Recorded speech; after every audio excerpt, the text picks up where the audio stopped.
നമസ്കാരം, ഞാൻ അഭിരാജാണ്. എൻ്റെ യൂട്യൂബ് ചാനലിൽ ഞാൻ വീഡിയോ ഒക്കെ അപ്ലോഡ് ചെയ്തിട്ട് കുറേ നാളായി. ഇങ്ങനെയൊക്കെ എടുത്ത് നിങ്ങൾക്ക് ഇഷ്ടപ്പെടുമെന്ന് എനിക്ക് അറിഞ്ഞുകൂടാ.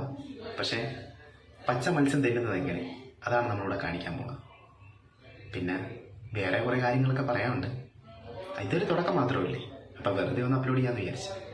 പിന്നെ എന്തായാലും നിങ്ങൾക്ക് ഇത് കണ്ടാൽ ഇഷ്ടപ്പെടുമായിരിക്കും. ഇഷ്ടപ്പെട്ടാലും ഇല്ലെങ്കിലും ഒന്ന് ലൈക്ക് അടിച്ചേക്കണം, സബ്സ്ക്രൈബ് ചെയ്തേക്കണം, പിന്നെ ബെൽ ബട്ടൺ എനേബിൾ ചെയ്തേക്കണം. ഞാൻ അപ്ലോഡ് ചെയ്യുന്ന വീഡിയോസ് നിങ്ങൾക്ക് എത്രയായാലും കിട്ടും. ഇത് പിന്നെ വെറുതെ നിങ്ങളൊന്ന് പരിചയപ്പെടുത്താൻ വേണ്ടി ഒന്നും അറിയാൻ വയ്യ, അങ്ങനെ അങ്ങ് ചെയ്തതന്നേ ഉള്ളൂ. അപ്പം ശരിയെന്ന് മീൻ തിന്നുന്ന വീഡിയോ ഉണ്ട്, പായ്ക്കുന്ന വരും. നമുക്ക് ബാക്ക്ഗ്രൗണ്ട് മ്യൂസിക് ഒന്നുമില്ല, ഇത് കക്കൂസ് ശരിക്കും സത്യം. അങ്ങനെയാണേ അണ്ണൻ്റെ വീഡിയോ റീച്ചില്ല, ലൈക്കില്ല എന്നൊക്കെ പറയുന്നു.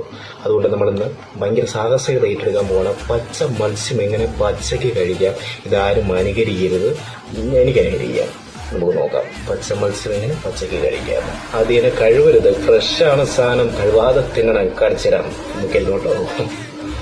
മീൻ കണ്ടിച്ച് വൃത്തിയാക്കി, നല്ല ടേസ്റ്റ്. ഇതിന് നമ്മൾ കട്ട് ചെയ്യും, കഴിക്കും. ഇതാണ് നമ്മുടെ സാഹസികത. ആരും അനുകരിക്കുന്നത്. പുള്ളി ഞാനൊന്നും കാണിച്ചിട്ട് ഇവിടെ എനിക്ക് ലൈക്കൊന്നും കിട്ടുന്നില്ല. ഇനി ലൈക്കും എന്നെ ഒന്ന് ലോകം അറിയപ്പെടട്ടെ, ഇതിലൂടെ എന്നെ ലോകം അറിയപ്പെടുന്നുണ്ടെങ്കിൽ അറിയപ്പെടട്ടെ. എങ്കിലും നോക്കട്ടെ കേട്ടാ. അപ്പം ശരിയാക്കില്ല, മത്സ്യം കെട്ടത് കഴിവൃത്തിയാക്കി എടുത്തിട്ടുണ്ട്. പച്ചക്ക് എന്നെ പുല്ല് നോക്കാം.